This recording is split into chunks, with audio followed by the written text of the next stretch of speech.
Backspace, autocorrect আর WhatsApp মেসেজের পৃথিবীতে তারা কি হারিয়ে গিয়েছে? তারা মানে কলম, ফাউন্টেন পেন।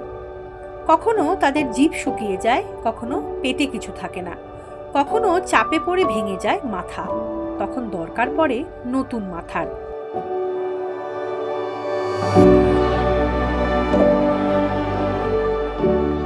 কখনো জিভও সারাতে হয়, আবার কখনো জিভ পাল্টেও ফেলতে হয়।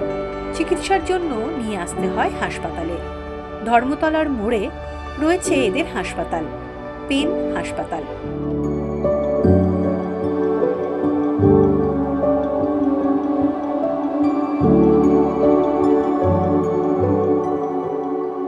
সারি সারি কলম, তালিকায় রয়েছে উইলসন, পার্কার, শেফার, মব ব্লায়ের মতন কলম।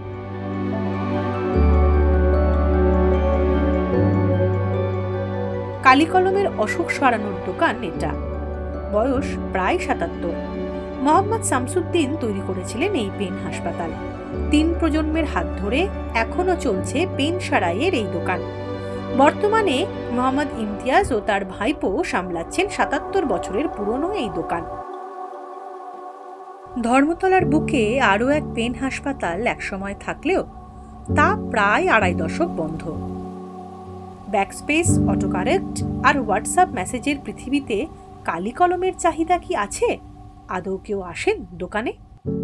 আপনাদের মাধ্যমে মানে সবাই জেনেছে, ইউটিউবে দেখে কিংবা খবরে দেখেছে, তারা আমার মানে ওখানে মোবাইল নম্বর পেয়েছে কিংবা যোগাযোগ ডাইরেক্ট করেছে, তারা পেন রিপেয়ারিংয়ের জন্য পাঠাচ্ছে। এখানে সব জায়গা থেকে পেন এসেছে রিপেয়ারিংয়ের জন্য কিংবা পেন কেনার জন্য ওখানে যোগাযোগ রেখেছে যে এই পেন চাই, ওই পেন চাই, ছবি পাঠাচ্ছি, পছন্দ করছে। আর রিপেয়ারিং বেশিরভাগে ওরা মানে আমার ডাইরেক্ট এখানে অ্যাড্রেসে।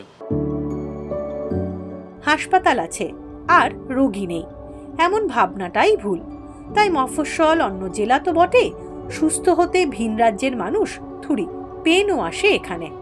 এই যে পুরোনো দিনে যে পেনের সিস্টেমটা, এই যে নিপ পেন, এই নিপ পেন তো আপনার অন্য কোথাও তো পাওয়া যায় না। আমার ছিল একটা পেন, মানে ছিল আমার অনেক আগেকার, তো খারাপ হয়ে পড়েছিল। তো দেখলাম ওটাও যদি সারানো যায়, তো উনি বলছেন যে সারানো যাবে, উনি সারিয়ে দিচ্ছেন ওটা। পেন হসপিটাল নামটাই ইউনিক, যে পেন হসপিটাল, পেনের যে হসপিটাল হয়, এটাই একটা ইউনিক ব্যাপার। একসময় রেওয়াজ ছিল ফাউন্টেন পেন উপহার দেওয়ার, এখন তো বাজারের ফর্দ হোয়াটসঅ্যাপে, রমরমা ই সিগনেচারের। ডাক্তার, উকিল, লেখক বাদ দিয়ে বর্তমান প্রজন্ম কি কলমের মর্ম বোঝে? তারা কি কলম বিমুখ? লেখা চলটা ওঠেনি, লেখা চলছিল। কিছু পার্সেন্টেজ লোক মানে মানে পেন হয়তো ব্যবহার করছিল না, কিছু আছে। তবে অনেক লোক মানে ছিল এটাতে জুড়ে ছিল, কন্টিনিউ মানে পেন ব্যবহার করছে, রিফিল, ডট পেন, জেল করছে। কালি পেন, অনেকরা যারা কালি পেন ব্যবহার করে তারা শুধু কালি পেনই পছন্দ করেন। ২০০৯ থেকে আবার রিটার্ন কালি পেন ওই এসেছে। ৯ থেকে দেখছি কালি পেনটা ভিন্টেজ পেন সবাই ব্যবহার করলো। তারপরে রিসেন্টলি ৪-৫ বছর থেকে প্রচুর অল ইন্ডিয়া অনেক পেন ব্যবহার করছে, সব স্টেটে। আর পেন অনেক তৈরি হচ্ছে এখানে, পুরো ওয়ার্ল্ডে এখন পেন চলছে। আর আমাদের ইন্ডিয়াতে বেশি চলছে, কলকাতা আরও একটু বেশি আছে। এখানে স্মৃতি হিসাবে পেনরা রিপেয়ার করায়, পেন কিনে, পুরনো পেন অনেক শৌখিন আছে। সব জায়গা থেকে আসছে, অন্য দিল্লি ব্যাঙ্গালোর ওইখান থেকে খদ্দের আসছে, ওখান থেকে হোয়াটসঅ্যাপ দেখছে, ছবি পাঠাচ্ছে।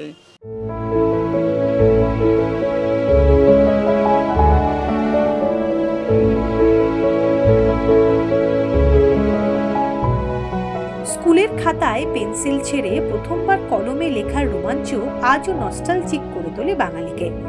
কালি কলম নিয়ে স্মৃতিরোমন্থন করলেন সাহিত্যিক সঞ্জীব চট্টোপাধ্যায়।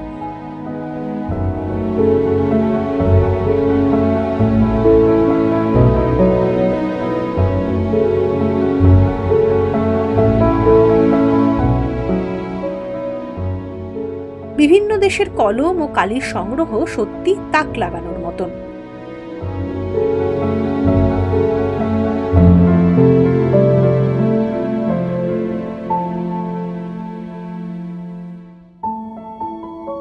কলম তার পরিবার, নিয়মিত যত্ন নেন, রাখেন হৃদয়ে, মানে বুক পকেটে।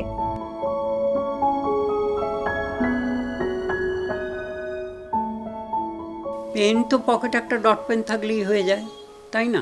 এই মুহূর্তে যদি আপনি দেখেন, এখন কলমের কোনো প্রয়োজন নেই, কলমের কোনো প্রয়োজন নেই, হাতের লেখার ছিঁড়ি ছাঁদেরও কোনো ধর্তব্যের মধ্যে আনারও প্রয়োজন নেই।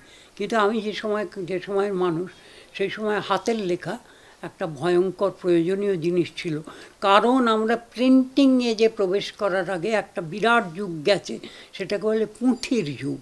আসলে আমাদের শুরুটা হয়েছে আমাদের গ্রামীণ পদ্ধতিতে। আমরা খাগের কলম, মাটির দোয়াত, তার মধ্যে ভুষো দিয়ে তৈরি কালি।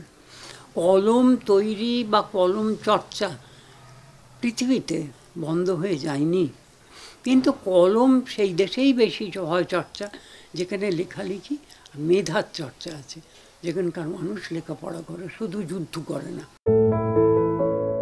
ব্যাকস্পেস, অটোকারেক্ট আর হোয়াটসঅ্যাপ মেসেজের পৃথিবীতে ফাউন্টেন পেনের এই হাসপাতাল দেখে আপনি বলে উঠতেই পারেন, এই তো জীবন কালিদা।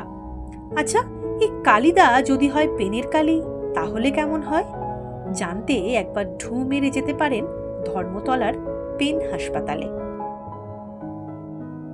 শিবনারায়ণ রায় একবার অস্ট্রেলিয়া থেকে স্কচের সাইজের 2 বোতল কালো কালি এনে দিয়েছিলেন বুদ্ধদেব বসুকে। সেজন্য এয়ারপোর্টের সিকিউরিটি চেকআপে খুব ঝামেলা পোহাতে হয় শিবনারায়ণকে।